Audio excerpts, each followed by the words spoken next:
Hello, traveling ninja. You're here again. Sit here by the campfire. Have some tea. The night in Konoha is peaceful tonight. The wind blows gently through the trees. It carries the scent of the cool earth and of the ancient wood of this refuge. The steam rises silently. The warmth of the cup warms your hands. Here, you can rest. Look with me at the village below. Some lights still endure, but even they know it's time to sleep. So you're curious about the continuation of the story I told you a few nights ago, right? Let's continue. I was in the high corridors of the Hokage building, working security for our leader at the time, Hiruzen Sarutobi. Motionless, observing. Naruto Uzumaki was there, standing before the third Hokage's desk. He was being scolded, not out of malice, but for carelessness. Another ruined formation photo. Grimaces. Jokes. Naruto looked away. He tapped his foot on the floor. The silence bothered him more than any reprimand. Konohamaru entered without thinking. Small, determined, with his scarf that must have been 3 times his size, and a shuriken in his hand. He wanted to challenge his grandfather, to show that he was special, that he wasn't just the Hokage's grandson. But he tripped. He fell to the cold ground. The silence was broken. Konohamaru pointed at Naruto. He said he had tripped him. Naruto, he said he hadn't done anything, and that it didn't matter who his grandfather was. A slap on the head. Simple, direct. Konohamaru didn't cry. He was in shock. Not from the pain, but because for the first time, someone hadn't treated him with reverence. After that, Konohamaru started following him. Naruto walked through the village streets, aimlessly, free. Lanterns illuminated the path. The distant smell of ramen still lingered in the air. Konohamaru watched silently.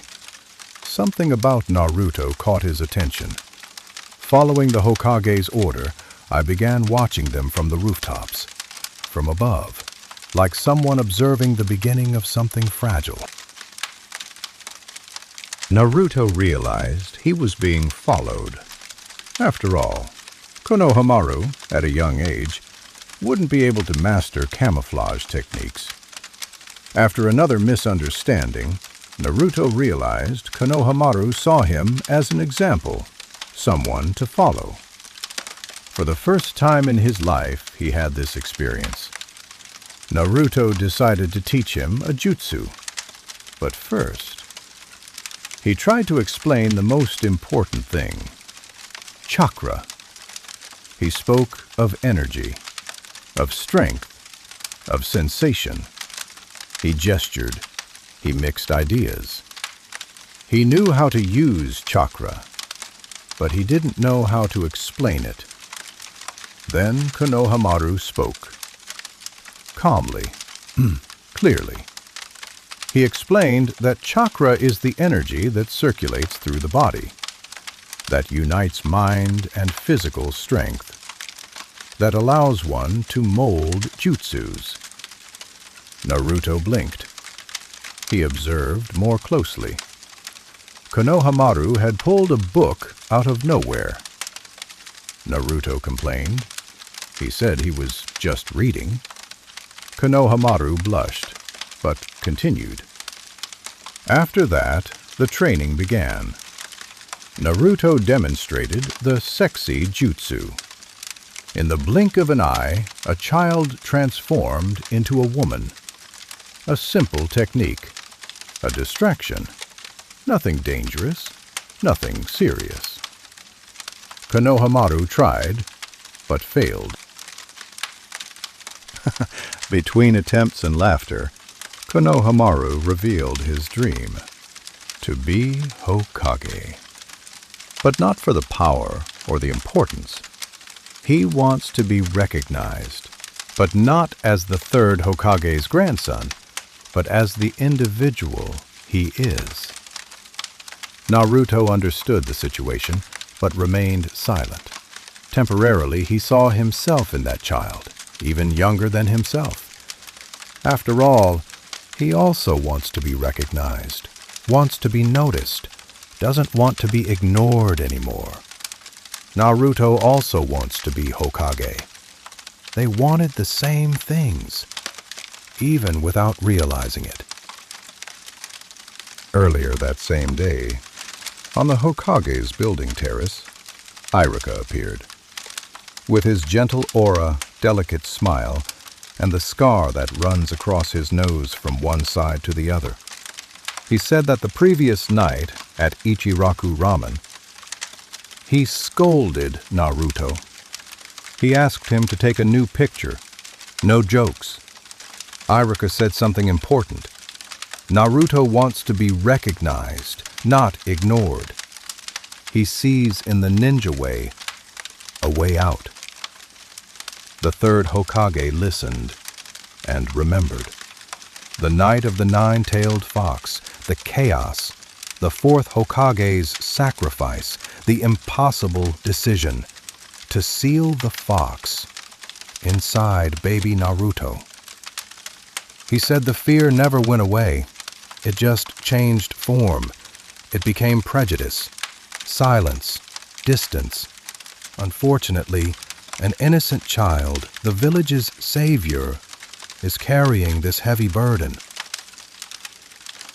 Back at the clearing where the children were practicing the sexy jutsu, Konohamaru's private tutor appeared. With his dark glasses, his ninja headband, and his stern demeanor, he ordered the honorable master, as he called Konohamaru, to return to the Hokage residence. He silently confronted Naruto because he didn't consider him a good influence on someone of Konohamaru's importance, both because of the sealed beast and Naruto's low lineage. He thought Naruto was a nuisance, someone incapable of becoming Hokage. Konohamaru refused. He didn't want to go. He wanted to stay and train with his young master. With tempers rising, Konohamaru decided to use his new technique. That's when he said, "Don't interfere. I'm training a special jutsu to defeat my grandfather and take the title of Hokage," he said while infusing chakra into his technique. This time, he succeeded. A perfect transformation, just like Naruto did before. Obviously, a skilled ninja, responsible for training the elites, wouldn't fall for that kind of trick. Ebisu insisted, trying to forcibly remove his student from there. That's when Naruto decided to act, infusing his chakra. He created shadow clones, and then the sexy jutsu.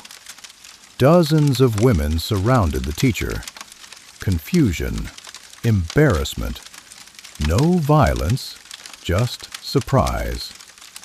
Ebisu fell defeated, not by physical blows, but by the extreme shame of what was happening.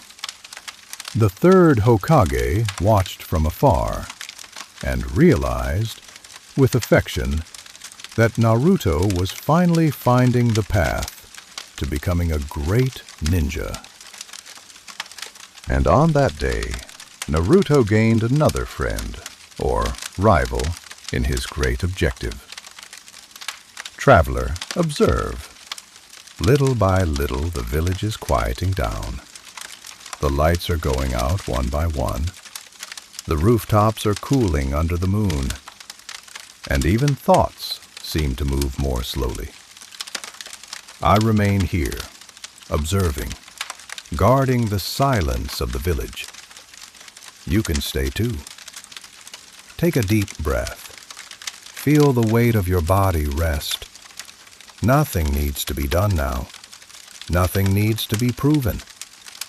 Konoha is safe, and so are you. Let your eyes close whenever you want.